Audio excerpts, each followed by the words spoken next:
उसी समय गनीम और फितना भोजन से निवृत्त हुए थे। फितना को बड़ा भय अपने से अधिक गनीम के लिए हुआ, क्योंकि वह उसे प्रेम करने लगी थी।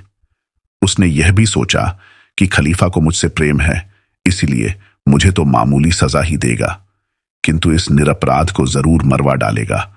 उसके मुंह से गिरफ्तारी के लिए सैनिकों के आने का हाल सुनकर गनीम प्राण भय से कांपने लगा और उसमें बोलने और उठने की शक्ति भी नहीं रही। फितना ने झुंझलाकर उसे हाथ पकड़कर उठाया और बोली, मूर्ख, देर करने का समय नहीं है। तुम फौरन गुलामों जैसे कपड़े पहनो, मुंह और हाथ पैर में कोयले का चूरा मलो जिससे हबशी मालूम पड़ो। इसके बाद रसोई के बर्तनों का टोकरा लेकर बाहर निकल जाओ। वे लोग तुम्हें गुलाम समझकर जाने देंगे। इसके अलावा और किसी तरह तुम्हारी जान नहीं बच सकेगी। अगर वे लोग पूछें कि तुम्हारा मालिक कहाँ है, तो कहना कि घर के अंदर है। गनीम ने कहा, इस समय मुझे अपने प्राणों से भी अधिक तुम्हारी सुरक्षा की चिंता है। फितना बोली, मेरी चिंता न करो, मैं खलीफा के सामने अपना सारा अपराध क्षमा करवा लूंगी, किंतु तुम्हें देखते ही वह तुम्हें मरवा डालेगा और किसी की कुछ न सुनेगा। मैं घर का सामान भी बचा लूंगी और यह भी संभव है कि बाद में समझा बुझाकर खलीफा से तुम्हें माफी दिलवा दूं।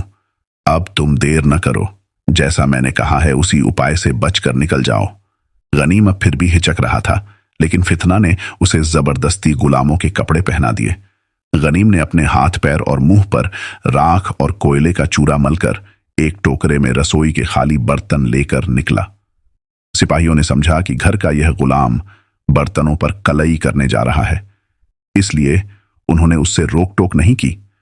वह बड़े इत्मीनान से मंत्री जाफर के सामने से निकल गया और जाफर को भी कुछ संदेह न हुआ। जाफर के साथ जो बड़े बड़े जासूसों के अफसर थे, वे भी गनीम के छद्मवेश के धोखे में आ गए और गनीम के प्राण फितना की बताई तरकीब से बच गए। इधर मंत्री ने घर का दरवाजा खुलवाया और अफसरों के साथ घर में आ गया। उसने देखा कि घर के अंदरूनी कमरों में बहुत सा कीमती सामान, व्यापार की कुछ वस्तुएं और रुपए पैसे से भरे संदूक हैं। वह सारा माल गनीम का था। फितना मंत्री को देखकर कांपती हुई उठी, जैसे कि उसे मृत्युदंड सुनाया जा रहा है। फिर वह मंत्री के पैरों के सामने गिर पड़ी और बोली, खलीफा ने अगर मेरे बारे में कोई आदेश दिया हो तो कृपया मुझसे कहें, मैं उसका तत्काल पालन करूंगी।